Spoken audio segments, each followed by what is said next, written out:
Ciao Raga! Musta Raga? Welcome sa inyong lahat. I am Chad and I will be your guide. Raga, importante ang content ng vlog na kaya makinig na maigi at unawaing mabuti. Gaya nung aking nabanggit doon sa isang nakaraan na video ay meron na ulit na Dekreto Flu-C para sa taon na 2026, 2027 at 2028. Ang Dekreto Flu-C o direct hiring para sa termino nating mga Pilipino ay yan ay yung isang paraan na legal para makarating din ng legal din sa Italia at makapagtrabaho din ng legal.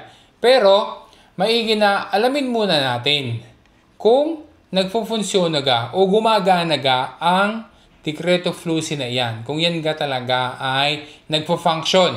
Ikaw ga ay nag-process din pero wala namang nangyari. Baka nga ilang beses na or baka nga yearly pa na ikaw ay nagpapasok ng application at malaki na rin ang nagastos pero hindi naman nabigyan ng nula osta. Tama ba ang sabi ng iba na yan daw Dekreto Flu-C ay pera-pera na laang? Yan ga daw ay legit o hindi? Ano ba talaga ang nangyayari at hindi ka nakakasama doon sa mga nabigyan ng nula osta samantalang ikaw naman ay lagi nagpapasok ng application? Alamin natin ang detalye Raga, daw po na sigla, partiamo!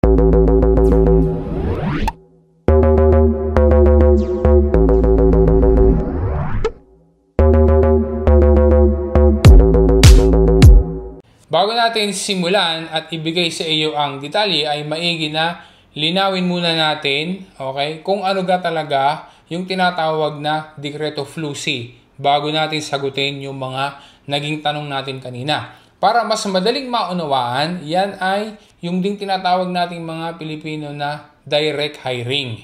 Ayon din sa sito ni Integrazione Migrante na isang Italian government agency, ang maximum na bilang o kwota ng mga dayuhang mamamayan na nagmumula sa mga bansa sa labas ng EU, kung hindi kasama dyan ng Pilipinas, na maaaring pumasok sa Italy mula sa ibang bansa bawat taon upang magtrabaho ay nakapaloob sa tinatawag nga na Dekreto Flu-C.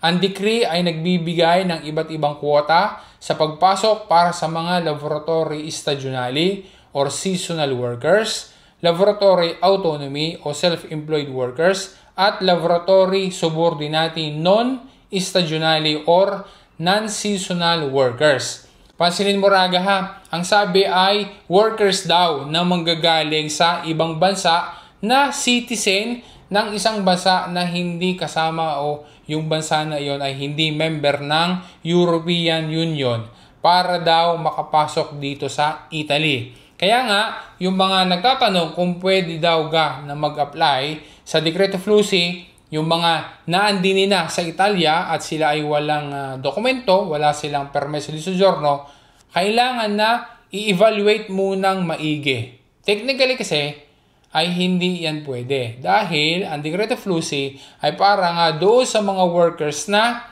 wala sa Italia at sila ay papasok palaang sa Italia. Kaya kung ikaw ay nasa Italia na, ay paano ka mag-enter sa Italy? Ay ikaw nga ay naandito na. Although pwede naman na mag-apply dahil yan ay ginagawa ng iba, pero tandaan na kapag nakasama doon sa mabibigyan ng nula osta, kailangan na umuwi doon sa Pilipinas dahil doon ipaprocess ang nula osta doon sa Italian Embassy para makakuha para magkaroon ng working visa. Kapag mayroon ng working visa, mag-aasikaso naman ng mga documents doon sa Philippine government gaya ng pagkuha ng OEC para makapalipad papuntang Italia. Sa processing na iyan, yung pagkuha ng OEC, yung documents na kailangan mong gawin doon sa gobyerno ng Pilipinas ay malaki ang nagagastos. Dahil sa ang procedure sa atin ay kailangan ka pa nadadaan doon sa isang accredited agency at yun ay mayroong bayad. Ngayon, dahil sa madami ding aasikasuhin doon sa iyong country of origin para magkaroon ng visa at makabalik dito sa Italia ng legal, mamaya ipapakita ko sa iyo ang statistics ng mga nabigyan ng nula osta. Nag-apply sila, nabigyan ng nula osta, pero hindi naman nabigyan purtropo ng visa. At kung anong bilang ng mga workers ang hindi nakarating sa Italia. Kaya raga, nasa iyo pa din ang desisyon kung mag-a-apply ka pa din ng Decreto Flussi kapag ka nandito ka na sa Italia after na malaman mo ang mga info na iyan, ang mga posibilidad na iyan. Kung halimbawa na nandito ka na sa Italia pero wala ka namang permeso di soggiorno at ayaw mo na mag-apply ng Decreto Flussi dahil baka makauwi ka sa atin para mag-ayos ng visa, poi alla fine ay baka hindi ka makabalik. So, iniiwasan mo ang ganoong senaryo. So, ano ngayon ang isang pwedeng i-process para magkaroon ng permeso di soggiorno para doon sa iba na nandito na sa Italia na walang permeso di soggiorno? Ang pwedeng gawin ay maghintay na maglabas ng tinatawag na sanatoria o amnesty. Okay? Ang Italian government. Naglalabas kasi ng sanatoria ang Italian government para doon sa mga undocumented foreigner na nandito na sa Italia. Yan yung ginagawa, yan ay isang legal way para magkaroon ng permeso di soggiorno ang mga undocumented dito sa Italy. Ang kaso laang, hindi palaging mayroong sanatoria. Hindi laging naglalabas ng sanatoria ang Italian government, unlike ng Decreto Flussi na yearly mayroon. Ang last na sanatoria ay noon pang 2020. At purtropo, wala pang indication sa ngayon na magkakaroon ulit ng sanatoria. Kung halimbawa magkakaroon, babalitaan kita talaga. Balik tayo sa Decreto Flussi ulit. Mula na maging Prime Minister si Giorgia Meloni, ang naging strategy nila ay yung pag-establish ng 3-year plan para sa Decreto Flussi. Nagsimula yan noong 2023, 2024 at saka 2025. Salamat din dahil sa plano nila na iyan ay nakasama yung laboro domestiko sa mga work sectors na kasama sa nagdaang 3 taon ng Decreto Flussi. Kasi dati yung mga Decreto Flussi, hindi kasama ang laboro domestiko. Pero simula noong in-implement nila yung 3-year plan ay kasama diyan yung laboro domestiko. Kada taon din ay mayroong kanya-kanyang schedule ng click day. Ang click day ay ang nakaset na schedule para sa pag-i-envia ng demanda online. Pag-send ng application online. At paunaan yan. Okay? Kaya nga may click day dahil lang first come, first serve. Kailangan ay maaga kang magkiklik. Dahil sa noong mga nakaraan na click days, around 4 minutes pa lang nakakalipas doon sa nakaset na araw at oras ay lampas na agad doon sa nakaset na quota dahil sa dami nga nang nag-i-envia ng demanda. At ngayong sunod na 3-year plan nila para sa taon na iyan na 2026, 2027 at saka 2028 ay halos 500,000 ang quota. Ang exact number ay 497,550. Pakipanood mo na lang raga ang video na are para sa iba pang detalye tungkol diyan. Pero ano nga ang nangyayari? Dahil lang ang dami naman ng quota na isineset ng gobyerno, pero bakit kukunti lang yung mga nabibigyan ng nulla osta? Kunti lang din yung nabibigyan ng visa. Konti lang din ang nakakarating sa Italia at konti lang din ang nagkakaroon ng permeso di soggiorno. Ang statistics na ibibigay ko sa iyo raga ay mula sa Ero Straniero. Isa yung NGO na naglalayo ng maayos na pag-implement ng Decreto Flussi at pagkakaroon ng reforma. Base sa ginawang report ng Ero Straniero para sa taong 2023 at saka 2024 dahil natapos nga yan, yung mga taon na yan para sa Decreto Flussi, ang isinet ng Italian government na quota ay 278,000. Ulitin lang natin para doon sa taon na 2023 at saka 2024, ang isinet na quota ng Italian government ay 278,000.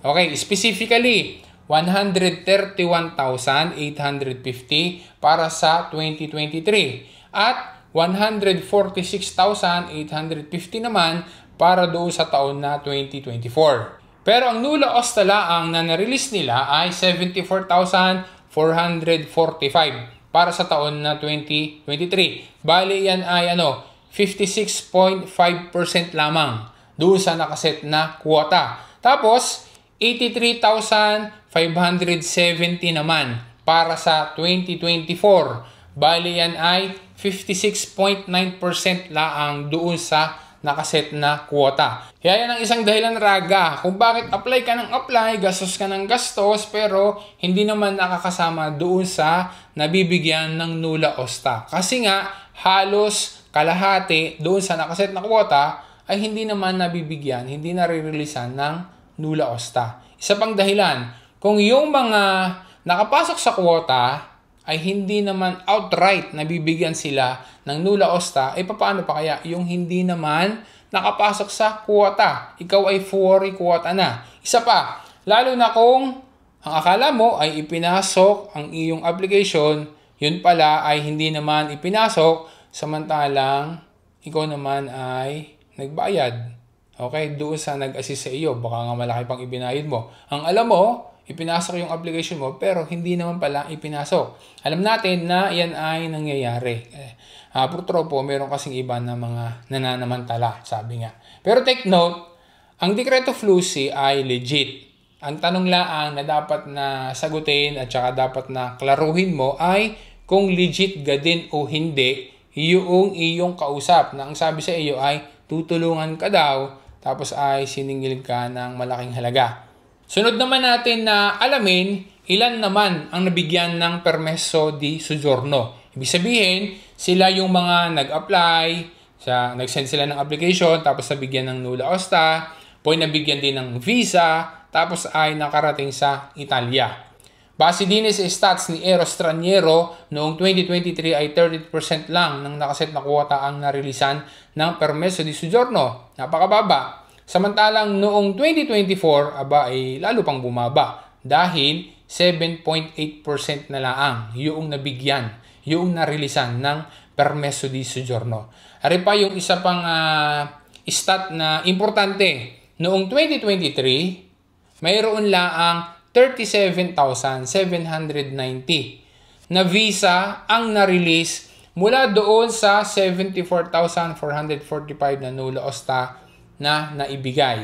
Bali yan ay 50.8%, meaning halos kalahati na nula osta, hindi yun na i-convert into visa. Okay? Noon namang 2024, mas bumaba pa dahil mayroon lang na 24,151 na visa ang na-release mula doon sa 83,570 na nula osta. Bali yan ay 28.9% lamang. Napakababa. May mga application din na pumasok doon sa tinatawag nila na status na na-waive, na-revoke, doon sa walang update. Sa 2023, 56,497 na applications ang naging negatibo ang resulta. Tapos noong 2024 naman ay mayroong mas mataas pa, 75,214 na applications ang na-deny o na-abandona. Sa mga cases na iyan, ay mostly, ang isang dahilan ay dahil sa datore di lavoro o doon sa employer. Sapagkat maaaring hindi na niya itinuloy ang processing or yung pag-hire. May mga cases pa na ang datore di lavoro, sabi doon sa report, ay no-show daw. As in, nawala na yung datore di lavoro. Sabi pa sa report nila, ari ang mga ilang dahilan kung bakit ang Decreto Flusy ay hindi nagpupunsyon na bene. Una, masyadong matagal ang processing mula sa pag-release ng nula osta hanggang sa makakuha ng visa na yan ay maaaring lumampas pa ng 6 months. Pangalawa, masyadong mahirap o matagal ang apuntamento doon sa Italian Embassy para makapag-process ng visa. Sa Pilipinas, specifically, mayroon pang mga additional steps, mayroon pang mga additional na gastos na dapat na gagawin sa pagkuha ng OEZ. Pangatlo, may mga datore o employer na hindi mapagkakatiwalaan. Yun ang term na ginamit. Dahil hindi na nila itinutuloy yung pag-hire doon sa workers. Sabi nga ay ginost yung workers. Ginost noong employer yung worker. Panghuli, alam natin na nangyayari talaga ito. Nag-i-exist talaga yung mga nag-i-exploit at saka mga fake na employers. Kaya nga baka nang gugos kasi nga ng fake employers pala sila. At meron ding mga fake na mga agencies na naniningil ng malaking halaga para sa doon sa tinatawag nila na falsa promesa or fake promise.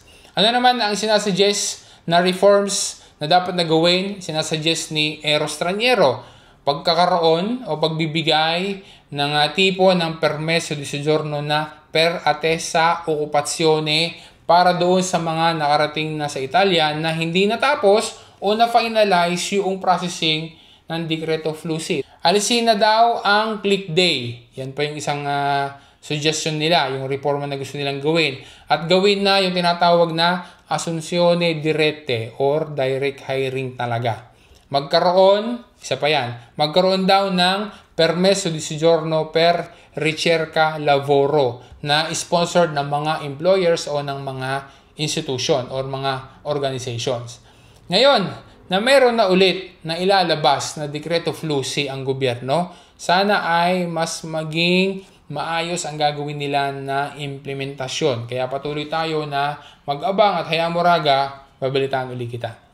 For clarification lang, para sa mga taong 2023 at 2024 lamang ang report na iyan ni Eros Traniero at hindi kasama pa ang para sa 2025. Para sa tanong naman ng iba, paano ga ang pag-process o pag-apply ng Decreto Flussi? Ang datore di lavoro mismo o yung employer mismo, siya ang dapat na magpa-process ng application online at madaming mga documents ng datore di lavoro or employer ang kailangan. Yun ay nasabi ko na doon sa mga nakalipas na vlog at kapag nakuha na natin yung final na details ay gagawa ulit tayo ng updated para doon sa mga documents na kailangan na ihanda ng isang datore di lavoro or employer. Ang sa worker, ang kailangan lang muna ay yung valid na passport kapag mag-i-envia pa lang ng dumanda or magpe-prepare ng dumanda. Pwede ga na kunin o i-apply ang kamag-anak? Laging tanong yan ng marami, di ba? Halimbawa, kapatid daw, bayaw, hipag, pamangkin, pinsan, yung iba ay girlfriend, boyfriend, etc. Pwede, okay? Ang advice lang natin, hanggat maaari, kung mayroong available na datore na hindi ka-apelyido ng worker ay mas maigi. Mas maigi kasi, pwede mong kunin ang iyong mga relatives kung gusto mo talaga na sila yung makarating din dito, makapagtrabaho. Pero melyo na iba ang datore hanggat maaari. Okay? Pero yung iba naman ay sila rin ang datore ay nakakapagparating din naman dito. Sinasabi lang natin kung alin ang mas melyo at saka ang hindi. Sabi pa nga din sa pag-aaral ni Eros Traniero ay ang funciona bene at nagkakaroon ng mas maayos na result ng pratika. Meaning, nagkaroon ng permeso di soggiorno ay yung sa lavoro domestico, yung work sector na iyan. Hindi dahil sa limited lang ang available na kwota, kundi dahil na din sa posible kasi na kakilala o baka nga kamag-anak pa ng datore di lavoro, yung employer, kamag-anak niya, yung kinukuha na worker. Kaya natutuloy talaga na magkaroon ng permeso di soggiorno. Kasi nga, once na makarating dito sa Italia, ay talagang itutuloy nila at ipa-finalize yung processing. Kaya, nagkakaroon ng permeso di soggiorno kasi nga kakilala nila yon or kamag-anak pa nila. Isa pang tanong, pwede ga na ikaw ay maging datore di lavoro? Pwede. Kung ikaw ay qualified, bakit hindi? Halimbawa, meron ka sapat na redito, ikaw ay merong valid na permeso di soggiorno, meron kang proper documents, at saka yung iba pang qualifications, pwede ka. Okay? Pero kailangan ding i-evaluate na maigi kung sino ga ang kukunin para na sa ganun ay mas malaki yung chance na makakasama doon sa mabibigyan ng nulla osta. Kapag Italian citizen ka na ga, ay mas madali kang makakakuha ng kapamilya na nasa Pilipinas papunta sa Italia. Kapag ka ang pinrasis mo, ang ginawa mo ay Decreto Flussi, walang direct effect kung ikaw ay Italian citizen na. Dahil ang pagiging Italiano o pagiging Italian citizen, meron niyang direct effect kapag ka may kukunin ka sa Pilipinas pero ang ipaprocess mo ay yung tinatawag na ricongiungimento familiare or pagpetisyon. Kailan ga simula ng Decreto Flussi? 2026, 2027 at saka 2028. As mentioned doon sa isang nakaraan na video, hintayin natin na mapublish sa Gazzetta Ufficiale. Okay? Para doon sa final details. Ngayon ay mag-abang muna tayo ng magiging developments. At lagi ko naman promise, pagka may update na, importanteng info na dapat na malaman mo, ay babalitaan kita. Basta't lagi ka lang manunood, mag-subscribe at saka mag-follow para lagi magiging updated. Ano ang mga trabaho na pwedeng pasukan? Kada taon ay hinahati-hati ang kwota sa iba-ibang work sectors. Gaya ng Ito kasi yung disolito na work sectors. Agriculture, tourism, ngayon kasama na nga yung lavoro domestico, di ba? Yung mga sa domestic helper, yung mga caregivers, etc.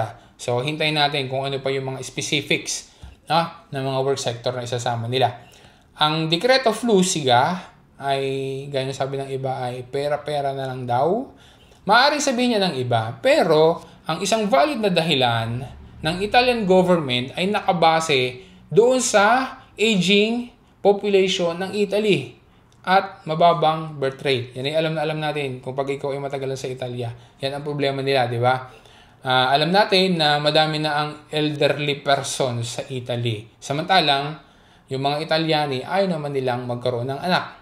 Okay? Noong 2024, nagkaroon ng mas mahigit pa sa 281,000 na namatay kaysa sa mga ipinanganak. At patuloy pa na bumababa ang Italian population. Dahil diyan ay kailangan ng Italia ng foreign workers para magarantiyahan na mayroong available na workers para sa mga specific work sectors ng bansa. Kaya ginagawa nila ang Dekreto Flussi. Ayon pa sa research ng Osservatorio Conti Pubblici, kakailanganin daw ng Italia ng at least 10 million immigrants by the year 2050. Okay? So, by 2050 daw, base doon sa research ng Osservatorio Conti Pubblici, ang kailangan daw ng Italia na mga immigrants by 2050 ay at least 10 million immigrants. Napakadami. So, yun talaga. Hanggang dito na lamang. Umaasa ako na nakapagbigay sa iyo ng info ang content ng vlog na rin. Nakatulong ito sa iyo. At sana, kung ito ay alam mo na makakatulong din doon sa iba, sana ma-share mo rin sa kanila. As promised, kapag meron ulit na bagong update, hayaan mo raga, babalitaan kita. Once again, this is Chad. And always remember, Chad will guide. Grazie raga, alla prossima!